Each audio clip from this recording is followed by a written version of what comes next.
Hello everyone. आज हम जानेंगे ज्योग्राफी क्लास 7 के चैप्टर फर्स्ट के बारे में, जिसमें हम पढ़ेंगे इन्वायरमेंट के पर्यावरण के बारे में जानेंगे कि हमारे यहाँ पे पर्यावरण कैसा है। नेचुरल इन्वायरमेंट के बारे में जानेंगे, इकोसिस्टम, ह्यूमन इन्वायरमेंट और कुछ यहाँ पे कंपोनेंट्स के बारे में जानेंगे इन्वायरमेंट के। नेचुरल इन्वायरमेंट कैसा है, किसे बनता है, lithosphere, hydrosphere, atmosphere, biosphere, ecosystem और ह्यूमन के इन्वायरमेंट के बारे में जानेंगे, कैसे ये रिएक्ट करता है, कैसे मॉडिफाई होता है, इन सब के बारे में जानेंगे।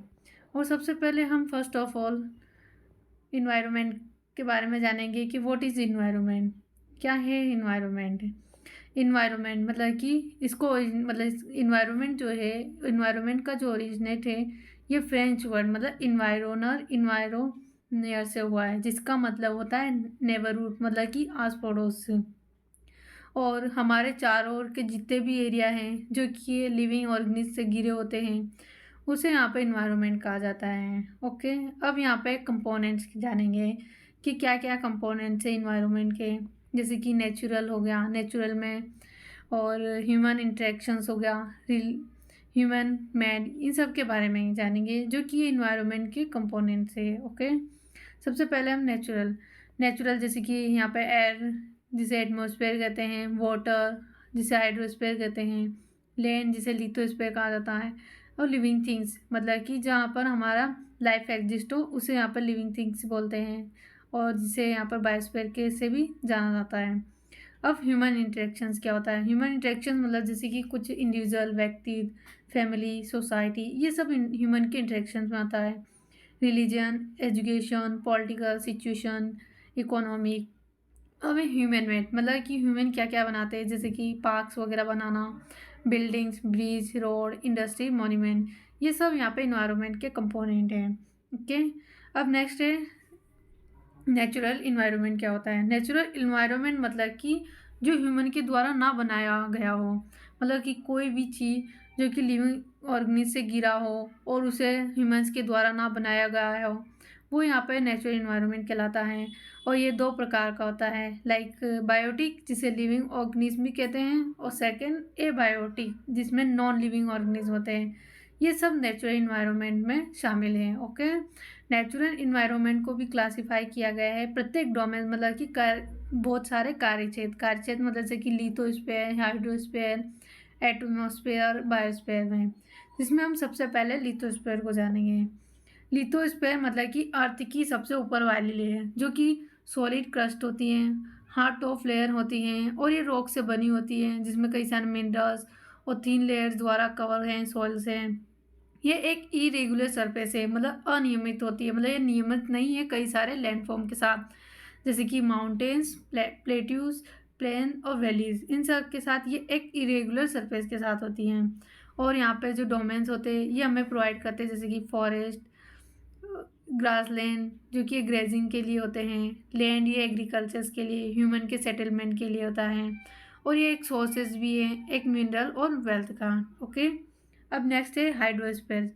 हाइड्रोस्फीयर मतलब एक डोमेन जो कि वाटर का होता है, मतलब डोमेन मतलब कि यहाँ पे एक क्षेत्र है वाटर का जिसे हाइड्रोस्फीयर कहते हैं, और कई सारे सोर्सेज से मिलकर बना होता है वाटर के, जिसमें अलग अलग प्रकार के वाटर बॉडीज हैं, जैसे कि रिवर्स हो गया जिसमें वाटर प्रेजेंट होता है, लेक, सीज, ओशन, ये सब कुछ सोर्सेस है वाटर के, जिससे हमें यहाँ पर वाटर भी प्राप्त होती है, और कुछ आवश्यक होता है लिविंग ऑर्गेनिज्म के लिए भी।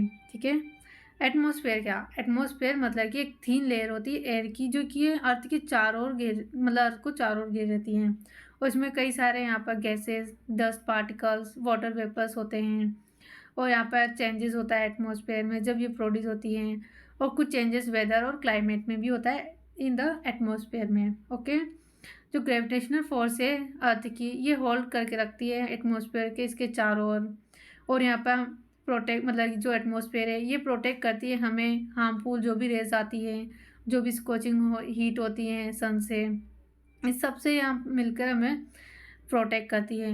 अब बायोस्फीयर जानेंगे। बायोस्फीयर जो लिविंग वर्ड है इसे ही बायोस्फीयर कहा जाता है, और जो बायोस्फीयर है ये लाइफ को एग्जिस्ट करती हैं और एक पार्ट भी है अर्थ का, जैसे कि कुछ प्लांट हो गए, एनिमल्स किंगडम, ये सारे ही साथ मिलकर बायोस्फीयर का निर्माण करते हैं।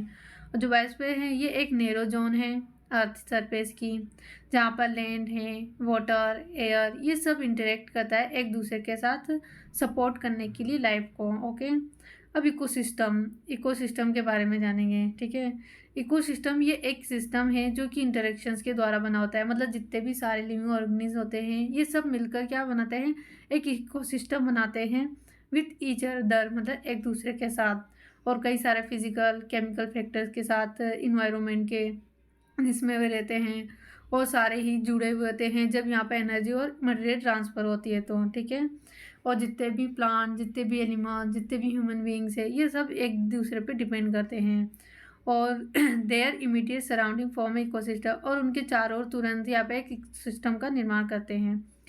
There could be an ecosystem, यहाँ पर जो इकोसिस्टम है ये एक बड़ा सा, यहाँ पर rain forest, grassland, desert, mountains, lake, ये सब हो सकते हैं जिसमें, और कुछ छोटे छोटे पॉन्ड भी होते हैं। अभी ह्यूमन इन्वायरमेंट के बारे में जानेंगे।